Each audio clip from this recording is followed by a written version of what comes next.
Music presents कोरोनावा DJ Badal Raj, DJ Badal Raj, DJ Badal Raj. Music by Anokha studio. जहिया से लॉकडाउन भइल बिहार में तहिया से हम बाबा बानी परेशान में हो। जहिया से लॉकडाउन भइल बिहार में तहिया से हम बाबा बानी परेशान में। कैसे आई जल धारे कुछो ना बुझात बा। कैसे आई जल धारे कुछो ना बुझात बा।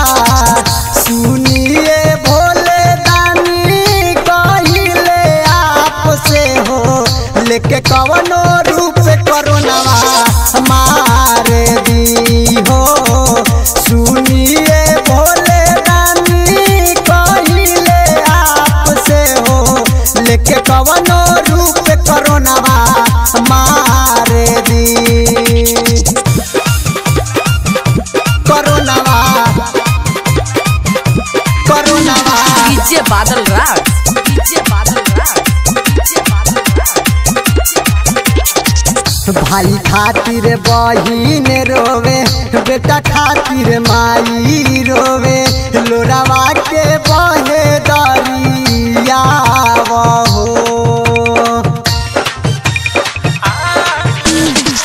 कहाँ बानी खोजतानी राह राउर जो हतानी। देखी बिहार में संकट आइल हो। कहाँ जाई का करी कुछो ना बुझात बा। कहाँ जाई का करी कुछो ना बुझात बा। सुनिए भोले दानी कहिले आप से हो लेके कवनो रूप कोरोनावा मारे दी हो। सुनिए भोले दानी कहिले आप से हो लेके कवनो रूप कोरोनावा मारे दी। कोरोनावा कोरोनावा DJ Badal Raj, DJ Badal Raj, DJ बादल अनोखा म्यूजिक प्रेजेंट्स। खाना पीना कुछ ना खाई रउए के आस लगाई। सुनी बाबा जल्दी से आई ना। कोरोना से डर गईल पूरा संसार हो। जल्दी से आके बचाई ना। दीपक दिलेर विनय कहतावे आके। दीपक सूरज विनय कहतावे आके। सुनिए भोले दानी कहिले आप से हो लेके कवनो रूप कोरोनावा मारे दी हो।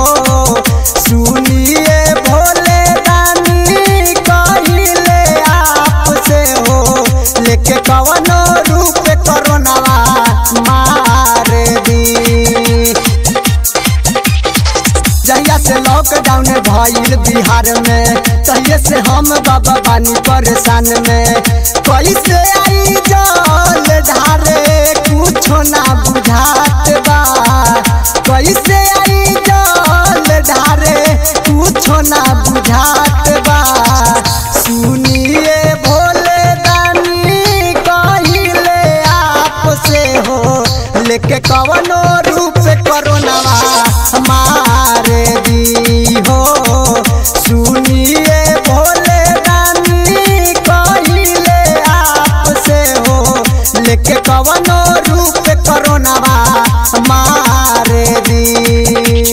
अनोखा रिकॉर्डिंग स्टूडियो दीघा पटना।